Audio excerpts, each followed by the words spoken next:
Shalom. Puji nama Tuhan, kita bersyukur hari ini setelah minggu kemarin kita libur ya. Bukan karena kita tidak ada kegiatan, tetapi sebagian dari kita mengadakan retreat ke Salatiga di Jawa Tengah. Puji Tuhan, dan kita sudah dicas kembali ya. Kita makin semangat dan makin sungguh-sungguh baik melayani maupun hidup sebagai orang-orang percaya. Ya, sore hari ini atau malam hari ini saya rindu menyampaikan sebuah tema tentang kita adalah umat pilihan Tuhan. Katakan kanan kiri, kamu umat pilihan Tuhan, apa umat pilihan dunia ya? Karena itu pilihan kita. Kita mau nggak menjadi umatnya pilihan Tuhan? Karena Tuhan milih kita, belum tentu kita mau ya. Tapi sore hari ini, malam hari ini, kita mau berikrar bersama-sama, puji Tuhan. Dan saya mau menjadi umat pilihannya, amin. Mari kita baca di Mazmur 46 ayat 1 sampai 12, tetapi kita hanya baca ayat 1 sampai 8 saja. Ya. Mazmur pasal 46 ayat 1 sampai 8 kita akan membaca bergantian ya. Saya ayat pertama, Bapak Ibu yang kedua, dan seterusnya sampai ayat yang ke-8. Saya akan membacakannya ayat pertama. Untuk pemimpin biduan dari Bani Korah dengan lagu Alamot, nyanyian.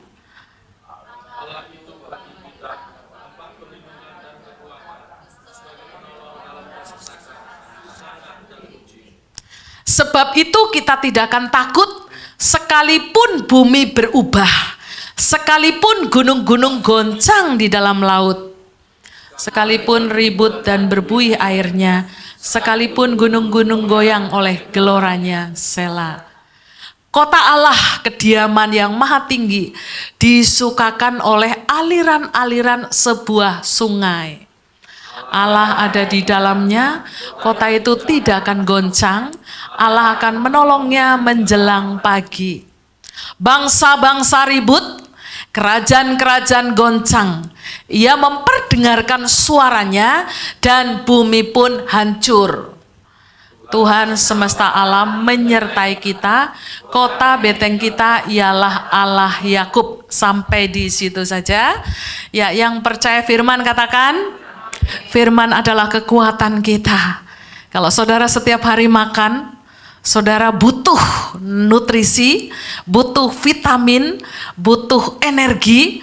Nah, kita juga sama. Setiap hari kita butuh kekuatan secara roh. Roh kita harus dikasih makan dengan firman Tuhan. Amin. Ya, puji Tuhan, dikatakan di Mazmur pasal 46 ayat pertama. Coba buka lagi simak. Untuk pemimpin biduan dikatakan di sana. Kemarin pasal 40 hari Rabu, ini pasal 46 sama awalnya. Untuk pemimpin biduan. Siapa pemimpin biduan kita? Yang ikut PWP pasti tahu. Siapa pemimpin biduan kita? Yesus Kristus. Nanti di surga yang jadi WL, yang jadi pusat penyembahan, yang memimpin puji-pujian kita bukan lagi Pak Didik dirijennya di sana ya. Wow, kalah power. Siapa yang menjadi pusat pujian kita, yang menjadi dirijen, yang menjadi fokus setiap orang yang masuk surga? Siapa di sana dikatakan? Yesus. Dikatakan bahwa untuk pemimpin biduan. Nah, Mazmur pasal 46 ini ditulis oleh seorang Daud. Dikatakan bahwa untuk setiap apa yang aku kerjakan semata-mata untuk pemimpin biduan, yaitu Yesus Kristus. Lalu dari apa di sana? Terus buka aja ayat 1 simak. Dari Bani Korah. Nah, siapa Bani Korah? Mari kita lihat. Ya, ini luar biasa, seorang Daud menulis, dia mengatakan bahwa apa yang aku tulis, yang aku kerjakan semata-mata untuk Tuhan. Lalu dari Bani Korah. Nah, siapa Bani Korah? Saudara harus tahu, Bani Korah adalah orang-orang yang sangat membenci Musa dan keluarganya. Waktu Musa dan keluarganya dipakai oleh Tuhan luar biasa. Bani Korah marah. Kenapa Musa lagi? Kenapa Musa lagi? Kenapa bukan saya yang dipakai oleh Tuhan? Ini ada unsur apa? Iri hati. Wow, iri hati itu membuat dunia kacau. Ya, luar biasa. Iri hati ini membuat dunia kacau. Lalu ketika Daud menerima perkataan itu, Daud tidak marah. Tetapi Daud sujud menyembah kepada Allah. Dia berserah kepada Tuhan. Ada di Bilangan pasal yang ke-16, nanti baca di rumah. Musa ketika menerima perkataan olok-olokan dari si Bani Korah, si Musa tidak marah, tetapi dia sujud menyembah kepada Allahnya. Dan ketika dia sujud menyembah kepada Allahnya, lalu Musa dibela oleh Tuhan. Apa yang terjadi? Coba buka Bilangan 16:31. Wow ya, saya menemukan ini. Kenapa saya sambungkan ke sini, nanti nyambung. Bilangan 16 ayat 31, coba buka. Baru saja ia selesai mengucapkan segala perkataan itu, maka terbelahlah tanah yang di bawah mereka. Tuhan yang marah. Waktu Musa diolok-olok oleh Bani Korah, Tuhan yang marah. Ayat 35 sih, Ma. Ayat 35. Lagi, keluarlah api berasal daripada Tuhan, lalu memakan habis berapa orang? Ke-250 orang yang mempersembahkan ukupan itu. Mereka mencoba ingin seperti Musa. Mereka mencoba ingin dan hidupnya rindu seperti Musa, tetapi dengan cara yang salah. Sehingga nggak main-main Bapak Ibu. Bukan hanya sekarang tanah terbelah di mana-mana. Ketika ini terjadi di Bilangan ke-16, tanah terbelah. Dan betul-betul tanah itu menganga. Dan Bani Korah dan keturunannya 250 orang ditelan hidup-hidup. Ngeri ya. Kalau menurut saya ini orang yang memang harus dihukum. Tetapi rupanya masih ada keturunan Bani Korah yang tersisa. Lalu yang tersisa inilah dipakai ketika Raja Daud menjadi raja dan menjadi penyanyi di rumah Tuhan. Nah, satu kata yang mau saya sampaikan adalah latar belakang seperti apapun, brengsek, rusak, seperti apapun bisa dipakai Tuhan asal kita mau berubah. Katakan kanan kiri. Berubah dan bertobat ya. Bertobat. Siapapun diri kita. Siapa Bani Korah, brengsek, iri hati, cemburu, marah. Dan marahnya bukan main-main, bukan hanya kepada Musa, kepada Tuhan. Hatinya rusak. Waktu hatinya rusak, dia dihukum. Tapi keturunan Bani Korah ada yang bertobat. Jadi apapun latar belakang kita, sejelek apapun kita, ketika kita mau bertobat, maka Tuhan mau memakai kita dengan luar biasa. Amin. Mau bertobat? Semua di sini sudah bertobat ya. Lalu berikutnya masih ayat 1. Dengan lagu Alamot. Wah, apa itu Alamot sih? Buka lagi ayat 1. Apa itu Alamot? Ayat 1 sih, Ma. Pasal 46. Mazmur 46. Iya. Masih ayat 1 dari Bani Korah dengan lagu Alamot. Ada yang tahu Alamot artinya? Alamot itu artinya gadis. Perawan, ya kalau zaman kita ini perawan. Siapa itu perawan? Orang yang belum pernah tidur dengan lawan jenis. Itu artinya Alamot, gadis-gadis. Artinya apa? Orang yang mau dipakai Tuhan. Orang pilihan Allah, umat pilihan Allah. Tadi yang pertama, dia yang mau bertobat. Yang kedua, yang hidupnya kudus. Alamot itu gadis, artinya kudus. Saudara, dua hal ini aja. Kalau kita mau dipakai di akhir zaman oleh Tuhan, menjadi umat-umat pilihan Tuhan, tidak peduli masa lalu, asal sekarang bertobat, maka kita akan dipakai Tuhan. Amin. Itu yang pertama. Yang kedua, ketika kita punya hati yang murni, yang suci, yang kudus, yang tidak tercemari oleh berbagai macam pikiran-pikiran duniawi dan kebobrokan-kebobrokan duniawi, maka kitalah yang akan menjadi umat pilihan Tuhan. Katakan kanan kiri, kamu mau dipakai enggak? Berat ya syaratnya ya. Berat Bu, mau bertobat Bu. Lah sudah berpuluh-puluh tahun, sudah 10 tahun, 20 tahun jadi Kristen, enggak tobat. Kata Pak Didi, tomat. Apa itu? Tobat, kumat. Sekali bertobat sudah bertobat selama-lamanya. Dan yang menjaga hidupnya dengan hidup yang kudus. Ini baru pendahuluan lah. Bu, bagaimana supaya kita menjadi umat pilihan Tuhan? Tadi kan itu syaratnya. Lalu caranya bagaimana? Ada 2 saja. Malam hari ini cepat khotbahnya, 2 poin saja. Poin yang pertama adalah melalui ujian. Itu dari ayat 2 sampai dengan ayat 4. Coba lihat simak. Melalui ujian, seleksi, diseleksi. Ayat 4 sampai ayat 2 sampai dengan ayat yang keempat. Allah itu bagi kita tempat perlindungan dan kekuatan sebagai penolong dalam kesesakan sangat terbukti. Ayat 3, sebab itu kita tidak akan takut sekalipun bumi berubah, sekalipun gunung-gunung goncang di dalam laut. Ayat 4, sekalipun ribut dan berbuih airnya, sekalipun gunung-gunung goncang oleh geloranya. Yang pertama caranya adalah yang bisa melalui ujian.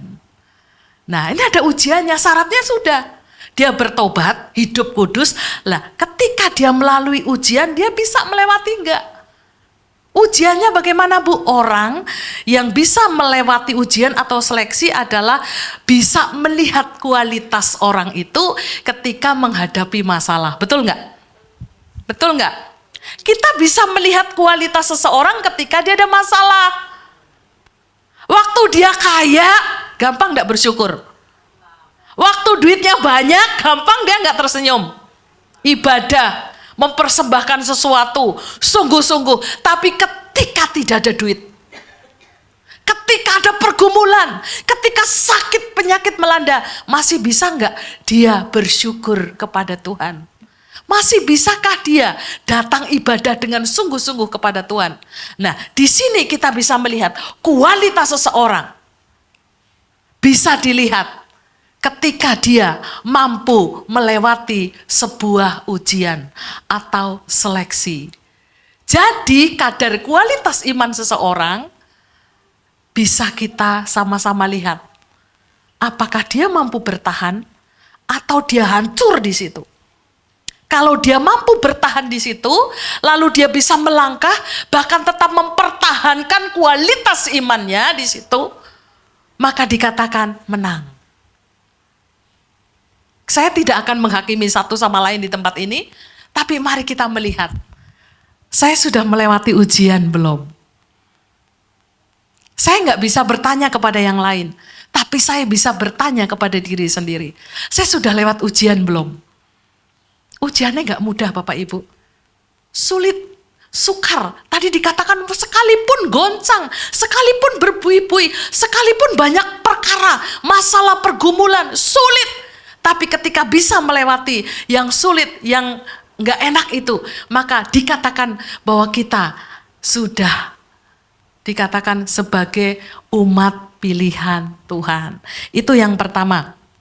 Nah, kita mau belajar.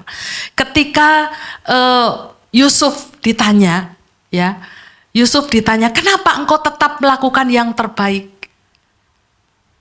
Yusuf menjawab begini, lebih baik sulit daripada salah. Wow. Lebih baik saya mengalami masalah sulit. Gak enak. Tapi saya ada di jalan yang lurus. Daripada saya salah. Ini gak mudah. Orang dunia begini nggak apa-apa salah. Saya langgar aja. Yang penting saya mengalami berkat Tuhan. Bukan berkat Tuhan, berkat duniawi. Kenikmatan duniawi. Dapat untung secara duniawi sebanyak-banyaknya. Lebih baik saya lakukan hal yang salah, saya terobos terus. Itu prinsip duniawi. Tapi prinsip sorgawi, lebih baik hidup saya sulit. Tapi saya tidak melakukan sebuah kesalahan. Jawabannya apa? Karena kita belajar melakukan sebuah kebenaran. Katakan kanan kiri, apakah kamu mau melakukan sebuah kebenaran? Jangan dipukul. Ya. Kenapa? Karena kita mau melakukan kebenaran, itu loh prinsipnya. Jangan gini, yang penting saya untung. Yang penting saya happy, yang penting saya seneng. Tapi salah. Sebaliknya, nggak apa-apa saya sulit. Mungkin dihina. Mungkin dipermalukan. Mungkin orang juga memandang kita sebelah mata. Tapi kita melakukan kebenaran. Amin. Nah itu seharusnya yang ada dalam hidup kita. Yang pertama, harus melalui ujian. Lalu yang kedua, yang terakhir. Yang rohaninya tidak goncang. Oh sebentar, sebelum yang terakhir. Kenapa dia mampu melalui ujian, ada di ayat 3 kuncinya. Coba Sim buka Sim. Ayat 3. Jangan kelewat, ini bagus. Sebab kita tidak akan takut. Nah ini kuncinya. Orang yang mampu melalui ujian, dia tahu dia berjalan bersama dengan Tuhan. Maka dia tidak takut.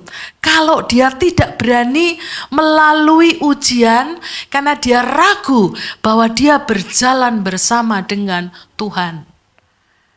Dia berani melalui ujian, dia berani melangkah, karena dia tidak takut. Yang dia bahwa melangkah adalah Tuhan. Tuhan lebih besar dari masalah apapun dalam hidup kita. Sehingga ayat 3 mengatakan, aku tidak akan takut. Nah sekarang masuk yang kedua. Supaya kita menjadi umat pilihan Tuhan, yang kedua adalah yang rohaninya tidak goncang. Yang rohnya tetap, yang rohnya kuat, yang rohnya tetap sungguh-sungguh ada di hadirat Tuhan. Ayat 5-8, coba simak. Ayat 5 sampai yang ke-8. Ya. Kota Allah, kediaman yang maha tinggi, disukakan oleh aliran-aliran sebuah sungai. Allah ada di dalamnya, kota itu tidak akan goncang. Allah akan menolongnya menjelang pagi. 7. Bangsa-bangsa ribut, kerajaan-kerajaan goncang, ia memperdengarkan suaranya dan bumi pun hancur. Ini keadaan dunia Bapak Ibu. Tapi orang yang akan dipilih Tuhan, yang mampu melewati itu dan tidak akan pernah goncang. Bukan hanya goncang, tapi dia tetap ada di dalam komitmennya, tidak goyah oleh apapun. Pernah lihat bunga teratai enggak? Pernah lihat pohon teratai? Sering di itu ada ya, mungkin di kebun raya Bogor ada ya. Nah itu bunga teratai itu kan ada di air ya. Airnya keruh atau bening saya tanya? Keruh. Tapi daun teratai itu tidak pernah terpengaruh oleh air yang keruh. Dia tetap bersih. Bahkan embun yang jatuh dari atas di atas daun teratai itu tetap bening. Dia tidak terpengaruh. Dia tetap muncul menjadi sebuah daun yang bersih. Nah seharusnya hidup kita, sekalipun sekeliling kita, lingkungan kita berubah, goncang, penuh dengan masalah, penuh dengan dosa, kita tidak tergoyangkan, tetap seperti daun pohon teratai ini. Bisa nggak seperti itu? Kadang-kadang kita nggak bisa, sulit. Malah kita nyemplung bareng di situ ya. Tadi Pak Yusak hari ini kirim video dan juga gambar-gambar di Jakarta Timur, saya nggak sebutkan, ngeri ya, ada di grup tuh. Laki-laki semua, pesta. Saudara, tadi Pak Yusak tanya, coba cek suami masing-masing ada di mana. Saya bersyukur Sima ada di kamarnya lagi lagi beresin flyer. Pak Didik lagi ngurus AC di gereja, aman semuanya. Dalam hati, Pak Yusak, suami saya dan anak saya laki-laki aman dan tidak ada nama Didik di situ. Kan tadi disebut sama Pak Yusak, namanya ini ngeri ya. Aduh Tuhan, itu keadaan zaman Bapak Ibu. Nanti suatu saat saya akan kasih firman tentang akhir zaman, mengerikan sekali. Itu yang sedang terjadi. Kita mau ikut? Silahkan. Tapi kita akan menjadi orang-orang yang pasti binasa. Kita harus tetap, apapun yang terjadi, goncangan dosa-dosa dunia semakin mengerikan. Tapi kita tetap muncul sebagai orang-orang yang dimuliakan oleh Tuhan. Sehingga kita akan mengalami yang disebut orang-orang yang menang. Yang rohnya tidak tergoncangkan. Di sini ada satu kata yang disebut, coba di ayat 8. Saya tergelitik dengan kata ini. Ayat 8 bagian terakhir. Tuhan semesta alam menyertai kita. Kota benteng kita ialah Yakub. Kenapa kita tidak goncang? Kenapa kita nggak goncang? Kalau tadi kan kenapa kita bisa melewati ujian? Karena kita diberi kekuatan supaya kita nggak takut. Sekarang kenapa kita tidak goncang rohnya? Rahasianya di ayat yang ke-8. Karena Tuhan sendiri yang menyertai kita. Ada kata itu. Coba lihat simak. Karena Tuhan Allah semesta alam yang menyertai kita. Sehingga kita nggak goncang. Kalau kita jalan sendiri pasti hancur. Kalau kita melangkah sendiri pasti hancur. Tapi kita sadar bahwa yang menyertai kita jauh lebih besar dari masalah-masalah yang ada di dalam dunia ini. Sehingga kita mengalami kemenangan. Ada satu kata lagi terakhir. Coba lihat Sim, ayat 8 bagian paling terakhir. Saya mau kasih contoh ini. Kota benteng kita ialah Allah Yakub. Kenapa muncul nama Yakub di sini? Tadi kan ada Bani Korah, ada Daud, ada Musa. Walaupun tidak tertulis, tapi itu kisahnya. Kenapa muncul Yakub di sini? Saudara, saya mau kasih tahu. Kenapa Yakub menjadi umat pilihan Tuhan dan selalu disebut Allah Abraham, Allah Ishak, Allah Esau. Harusnya. Ya enggak? Pernah enggak kita belajar? Allah Abraham, Allah Ishak, Allah Esau. Karena anak sulung siapa? Esau. Allah Abraham, itu Allahnya orang Yahudi, Israel, Allah Ishak dan Allah Esau. Kenapa nggak disebut itu? Allah Abraham, Allah Ishak dan Allah Yakub. Kenapa Yakub? Yakub ini anak nomor 2. Saudara, suatu hari di kisah Kejadian pasal 32. Coba lihat Kejadian 32. Nanti baca di rumah. Ini kisah bagus sekali Bapak Ibu. Buka ayat 28 Sima. Kisah Kejadian 32 ayat 28. Ya. Lalu kata orang itu, namamu tidak akan disebutkan lagi Yakub tetapi Israel. Sebab engkau telah bergumul melawan Allah dan manusia dan engkau menang. Suatu hari, saya cerita ini terakhir untuk ilustrasi, suatu hari Yakub itu kan mau pulang. Mau menemui Esau. Kalau orang punya salah, takut nggak? Takut, gempar orang sudah bilang, gemetar. Ngadek-dek. Dia mau menemui Esau. Tapi dia tahu dia salah. Pasti Esau akan membunuhku, membunuh istriku, ada 2 istri, dan membunuh anak-anakku dan 2 gundiknya. Kan dia punya istri dan 2 selir lah ya. Lalu anak-anaknya 11. Dan seluruh harta yang dia miliki si Yakub ini, hasil daripada kerja di pamannya pasti semuanya akan dibinasakan oleh Esau. Maka ketika dia menyeberang sebuah sungai, dia membuat satu formasi. Dia bagi 2. Silahkan kamu pergi dulu. Jadi nanti kalau kamu dibunuh masih ada sebagian yang hidup. Pinter sekali, memang dia taktiknya luar biasa. Lalu yang satu, dia nyuruh utusan dulu, kasih tahu kalau saya mengasihi Esau. Lalu jalan. Setelah jalan, sudah lewat, terus, lalu angkatan yang kedua lewat. Lalu istrinya, gundiknya, dan ke-11 anaknya juga disuruh. Tinggal dia satu-satunya. Semua sudah, lalu tinggal dia satu-satu. Ketakutan yang luar biasa. Lalu dia di situ bergumul, dikatakan tadi ayat 28, dengan Allah. Sampai fajar menyingsing. Dan dia bergumul, terus bergumul. Tapi tidak bisa dikalahkan. Tidak bisa dikalahkan sampai si Yakub pangkal pahanya dipukul sama malaikat atau Allah itu sendiri. Ketika dia pukul terplecok dan dia mulai sempoyongan. Lalu si malaikat ini mau meninggalkan Yakub. Yakub bilang, jangan meninggalkan sebelum engkau memberkati aku. Coba ayat 28 dia mengatakan ini lagi. Lalu kata orang itu, namamu, dari 27 sih Ma, 27.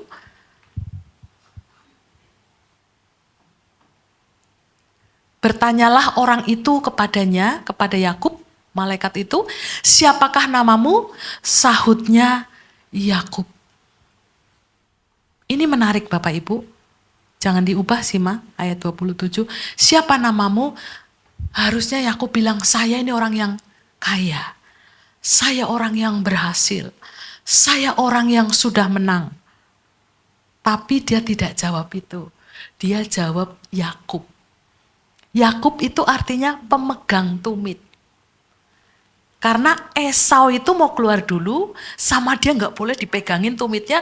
Dia licik sekali, dia ingin mengambil hak kesulungan daripada Esau, lalu dia dengan caranya, sampai nanti akhirnya di kehidupan berikutnya, dia terus menipu, dia terus menipu, dia terus menipu Esau, bahkan kedua orang tuanya.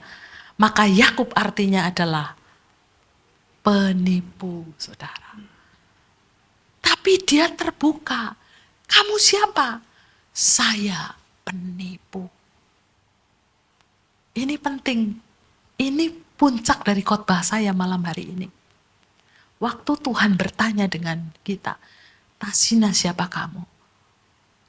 Mari kita belajar. Tuhan, saya pendosa. Saya tidak layak. Saya orang yang harus dihukum. Saudara, Yakub terbuka. Makanya Yakub disertakan di ayat 8. Allahnya Yakub. Luar biasa.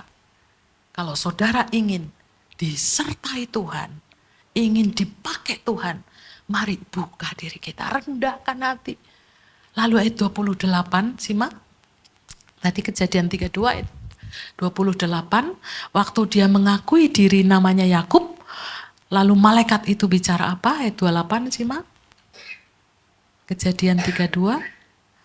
Lalu kata orang itu, namamu tidak lagi penipu, Yakub, tetapi Israel, sebab engkau telah bergumul melawan Allah dan manusia, dan engkau menang.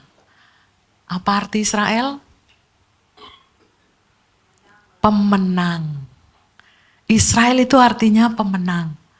Saudara yang mau dipakai Tuhan, mari rendahkan hati, mengakui siapa diri kita, maka Tuhan akan tinggikan kita. Daud yang merupakan seorang penipu, yang tidak layak, masa lalunya jelek, tapi dia akui dirinya, maka sama Tuhan diubah jadi seorang pemenang. Bahkan namanya tercantum menjadi kakek buyut daripada bangsa Israel. Allahnya Abraham, Allahnya Ishak, dan Allahnya Yakub. Saudara mau dipakai Tuhan, disertai Tuhan, dilawat Tuhan, buka hatimu di hadapan Tuhan supaya Tuhan melayakkan kita.